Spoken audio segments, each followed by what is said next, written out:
I'm going to be expelled. Please lend me the tuition money. My grandson appeared at the door, drenched from the typhoon, and fell to his knees in the entrance, begging. He had worked hard to get into a private high school so he could pursue his love for soccer. At first, my son and his wife were against it, but by the time he enrolled, they seemed to have accepted it. They even said they'd pay for his tuition, so what could have gone wrong? All I could think about was helping my beloved grandson in his time of need. But then, my husband spoke. No way! Without a moment's hesitation, my husband replied, and I instinctively held back my words. Hearing this, my grandson muttered, I knew it. And laughed bitterly. Then, he ran off towards the railroad crossing. My name is Nancy. Since retiring, I've been living a quiet life with my husband, Jason. Our neighbors often said things like, Nancy, now that you and Jason are finally done raising kids, you can relax. But I had felt a bit lonely ever since our son John moved out. After graduating from university, John got a job at a large multinational company, where he also met his future wife. Thanks to that, both he and his wife had high-paying jobs, and they seemed to be living a perfect life, especially after the birth of their son, Harrison.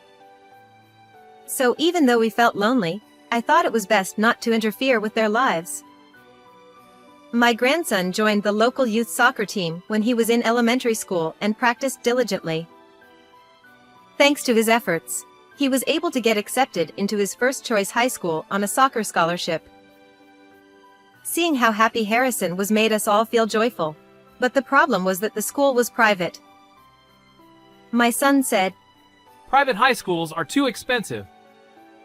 A public school is more than enough. John was reluctant, and his wife, Amy, opposed it for the same reason. However, my grandson was determined. That school is famous for its soccer program. I've always wanted to go there, and getting in with a scholarship is a dream come true. He tried repeatedly to convince his parents, and his desire to attend that school was palpable to us as well. This scholarship is only offered to students who show real promise. I'm not a full scholar, but I'll still get some financial aid, and the tuition will be reduced a bit. But John insisted. Even so, a public high school would still be much cheaper. Amy added. That's right. We can't spend money on soccer when there's no guarantee he'll make a career out of it. John and Amy refused to listen. Then my grandson said, Fine, I'll use a scholarship. I'll pay it back myself in the future, so I won't be a burden to you. His passion was clear, but most scholarships are meant to help low-income families afford education. Since John and Amy both had high incomes, it's unlikely they'd qualify. Scholarships that require repayment usually have more lenient conditions, but that would mean a heavy burden on Harrison in the future. My husband nodded gravely at my words. We had heard stories of young people who, after receiving temporary relief in the form of a loan, struggled to pay it back once they entered the workforce. This worried us. So, my husband and I decided to help Harrison as much as we could by giving him a generous gift to celebrate his acceptance. Even though we were living on a pension and not financially well off, we managed to give him $5,000 between the two of us. We handed this gift directly to Harrison and told him, "Use this to help with your expenses." We trusted that he would put it to good use. Then, we also tried to persuade our son to reconsider. You both have enough income, don't you? Then at least cover the tuition for a child who's so determined to follow his dreams. With the three of us working together to persuade them, John and Amy finally, albeit reluctantly, agreed to let our grandson attend the private high school he wanted. However, John gave Harrison one condition. Since you're so determined to handle things on your own, we'll let you go. But if you show any sign of slacking off, you'll be transferred to a public school. He made this strict demand. Moreover, he secretly issued an order to us as well. If Harrison sees you, he'll lose his focus. So while he's in high school, you are not to have any contact with him. But surely we can at least talk on the phone? No, that's out of the question. If I find out you've been in contact with him, he'll be expelled. It was a harsh and unreasonable request, but my husband and I agreed, thinking it was worth it if it meant Harrison could pursue his love of soccer. Despite all the turmoil, Harrison successfully enrolled in the high school. It was difficult not being able to see our beloved grandson, or even talk to him much, but we frequently heard updates about him through John and Amy. According to John, Harrison was enjoying his high school life, and just knowing that gave us peace of mind. Even though he's only a first year and can't yet play in matches, it seems he has a good chance of becoming a regular player in the future. When he starts playing in matches, maybe we could sneak in to watch and just catch a glimpse of him without him noticing. I'm sure that would be okay. My husband and I looked forward to the day when we could see him play. However, just as Harrison, who was said to be spending all his time practicing, had finished his summer break and the new term had just begun, something unexpected happened. A typhoon had made landfall that day, with fierce rain and wind raging since morning, and it hadn't calmed down even by nightfall. Then, in the middle of the night, the doorbell suddenly rang, startling both me and my husband.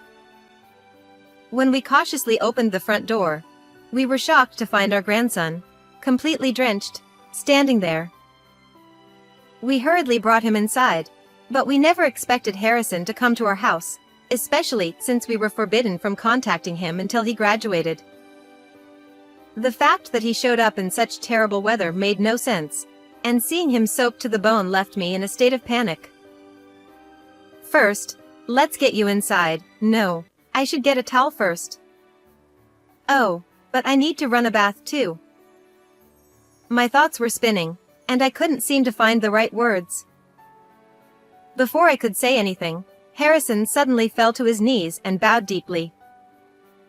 I'm going to be expelled if I don't pay the tuition, so please lend me the money.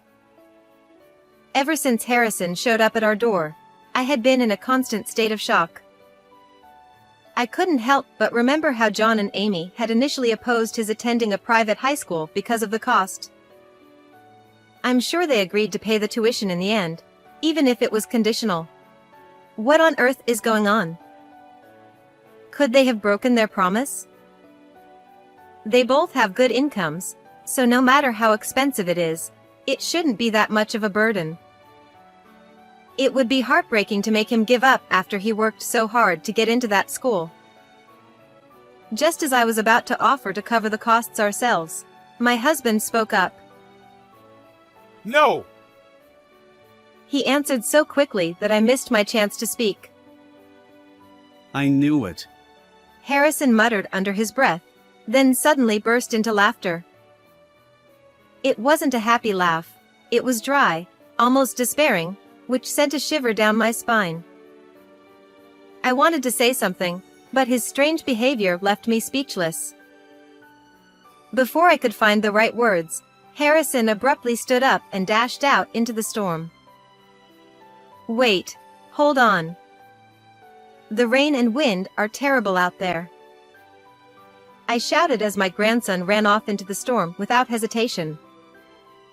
I tried to stop him, but as I looked in the direction he was heading, I realized something that made my blood run cold. That's the direction of the railroad crossing, isn't it? Under normal circumstances, this wouldn't have been cause for alarm, but at that moment, I wasn't sure of his intentions or if he was even really going there.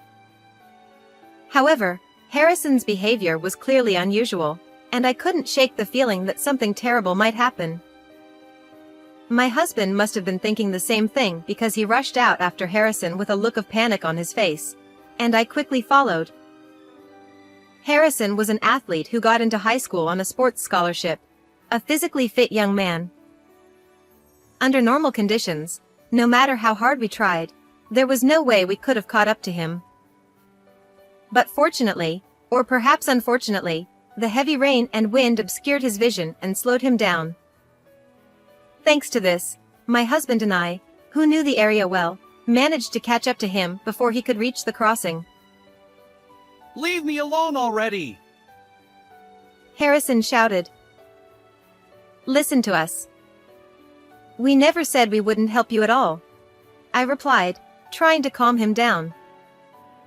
My husband isn't much of a talker and often struggles to express himself, but I knew better than anyone how kind-hearted he truly is.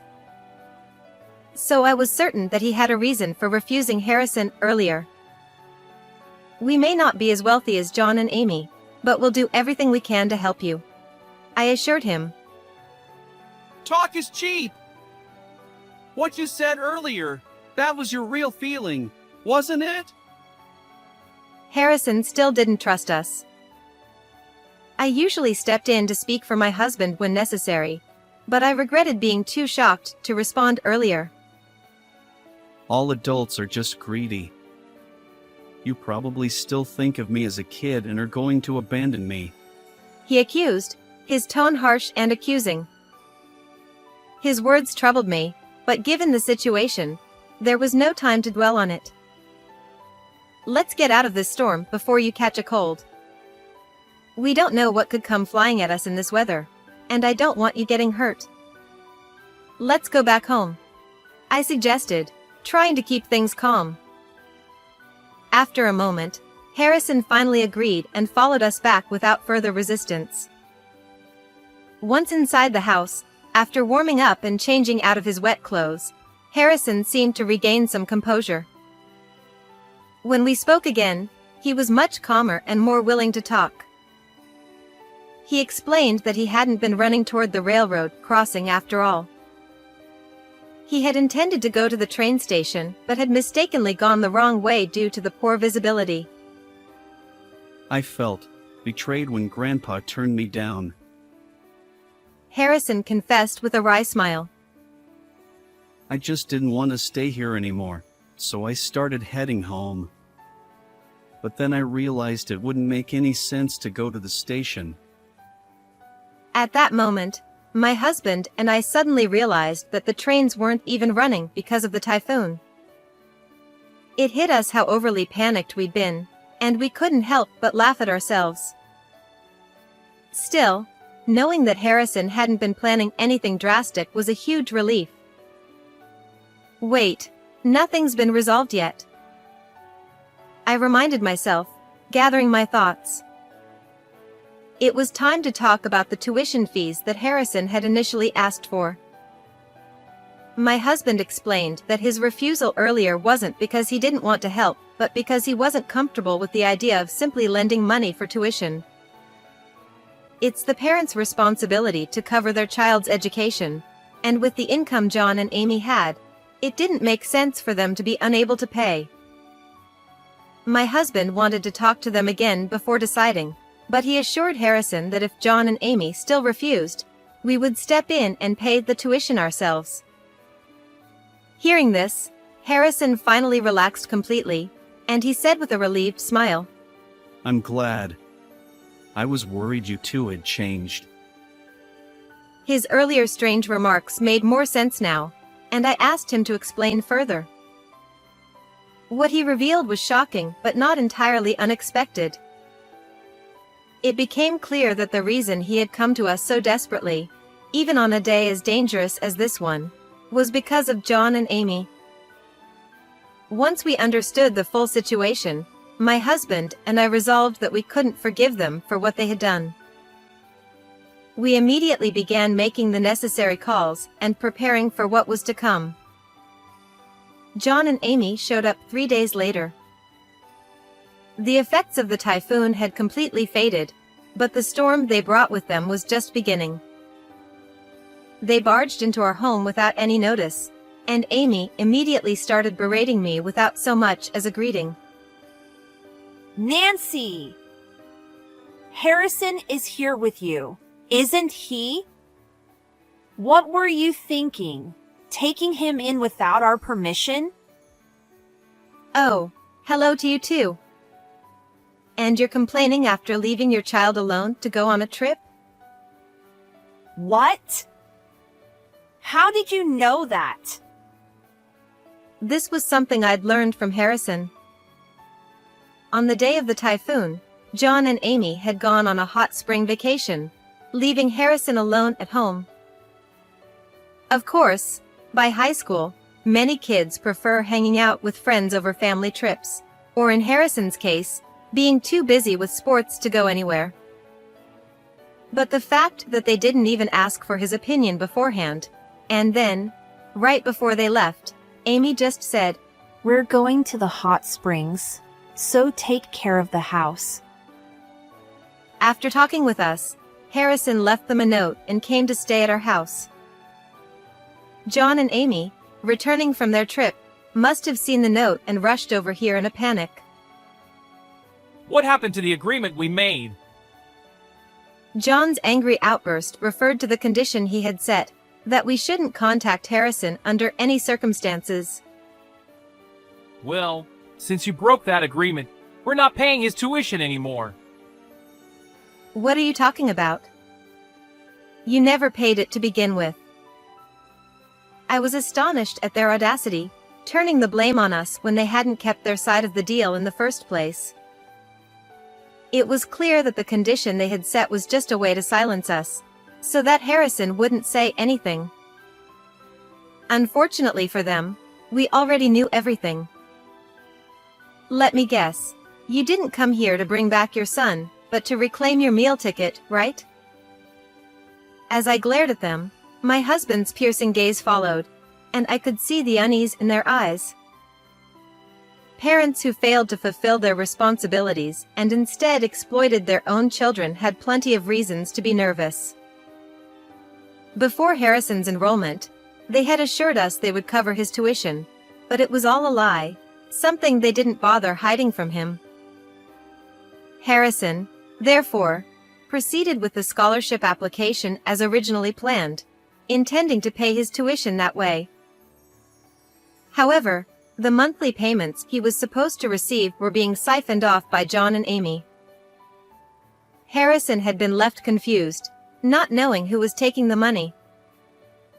For the first 2 months, Harrison managed to cover his tuition using the money from the gift we gave him when he enrolled, but once that ran out, he became desperate and turned to his father for help. Shockingly, our son then tried to blame us. It must be your grandparents. Trusting them with your account details was a mistake. Would the people who gave me enough money to pay the enrollment fee really steal from me? I can't imagine Grandpa and Grandma doing something like that. Harrison didn't believe John's story right away. But when people hear something enough times, even if it's untrue, they might start to wonder, could it be true? People change as they get older, for better or worse. Some become kinder, but others lose their restraint and turn for the worse. That's right, Harrison. The grandparents you knew aren't the same anymore. You need to think about who they really are now. Since Harrison hadn't seen us since starting high school, he couldn't make a judgment for himself. Moreover, Harrison wasn't aware of the condition John had imposed on us, so he didn't understand why we had distanced ourselves. To him, the sudden lack of communication from the grandparents who had always been so attentive seemed like proof that we had changed. You tricked Harrison into believing you and used the scholarship money meant for him for your own gain. But Harrison wasn't even suspicious of us. When I confronted them, revealing that we knew everything, they looked down in shame. Then, when John muttered, How did we get caught? Harrison caught the words and scowled in displeasure. It's not like I fully believed you, Dad. Even after I started to doubt Grandpa and Grandma, you were still buying brand-name goods and new cars. I started to wonder if you were all in on it together. The truth is, they earned enough to afford some luxuries, and under normal circumstances, Harrison wouldn't have thought twice about their purchases, assuming they were bought with their own money. However, when parents who forced him into attending a public high school due to financial constraints are spending money freely on themselves, it's only natural for him to grow suspicious. In reality, they had been overspending beyond their means, covering the shortfall with Harrison's scholarship funds. And then, when you said you were going to a luxury hot spring resort, I knew something was seriously wrong. I'm sorry, but I checked your bank account, Dad. How dare you snoop through my things? John turned red with anger upon hearing this, but he had no right to yell. Is that something you have the right to say, after using someone else's money? Harrison has always been a good kid who never touched your things until he reached his limit. And it was your own actions that pushed him to this point. Beside me, my husband stepped forward, likely trying to shield Harrison from John's glare. John's bank statements showed that every month, on the same day Harrison's scholarship disappeared, an equivalent amount was deposited into his account. The money trail was clear as day. Worse, Harrison discovered this right after the school warned him about unpaid tuition fees. They said I might get expelled if it didn't get paid. When I was alone at home thinking about it, I just became more and more anxious. Harrison had confided in us weekly when we finally talked. At that time, the fierce storm outside seemed to amplify his instinctual fear. Imagine being on the brink of expulsion, not due to any fault of your own, but because of the parents you should be able to rely on. How cornered must he have felt? Even after discovering his parents were stealing from him, Harrison's suspicions about us hadn't been completely cleared. In fact, he likely feared we might have been complicit in using the money John withdrew. This suspicion was evident in the way he had accused all adults that day with his remark, "Adults are all the same." But despite his doubts, Harrison clung to a sliver of hope and came to us, drenched and desperate. You can't even begin to imagine what was going through his mind that day. "I never raised you to be so heartless." Shut up! At this, my son, seemingly fed up with the severe reprimand, erupted in a tantrum, shouting, If he had just gone to public school like he was supposed to, we wouldn't have had less money to begin with. What's wrong with making him make up for what we lost? And Nancy, you keep saying we tried to pin the blame on you, but it's not exactly a lie. This mess is partly your fault anyway. Emboldened by John's outburst, Amy's tone became surprisingly defiant, a stark contrast to the uneasy silence she had maintained earlier. You're the ones who gave him that much gift money in the first place. That's why Harrison went ahead and handled the enrollment on his own. You messed things up, so take responsibility for it. I tilted my head in disbelief at Amy's absurd accusation as she pointed her finger at me. How is it wrong to do everything we can for our grandson? Stop twisting logic to shift the blame. What you did was plain theft. I tried to speak calmly, reasoning with them, but my words fell on deaf ears. My son sneered, his expression mocking. Parents using their kids' money? We're family, so it's not like we're going to face any criminal charges. Too bad for you. And if the school's threatening to expel him, he should just quit that money pit. It's not worth it anyway. Exactly. Let's do that. Watching the two of them, perfectly in sync as they plotted together, made it clear that this was all part of their calculated plan. If you knew exactly what you were doing, that just makes it all the more despicable. Harrison, they're still your parents, but we're ready to go all the way, right? What I was about to say had been discussed beforehand, but I wanted to confirm it with my grandson one last time. Without hesitation, he replied, Of course. and beside him, my husband gave a firm nod of agreement. You're right that it might be difficult to bring criminal charges. But since Harrison has suffered damages, the law is on the side of the victim. We can simply file a civil lawsuit and claim damages. Even though there's no financial hardship, the fact that they withheld funding for his education, despite him being a minor, constitutes a clear abandonment of parental duties without just cause. Worse still, the scholarship Harrison secured on his own was misappropriated by them instead of being used for tuition.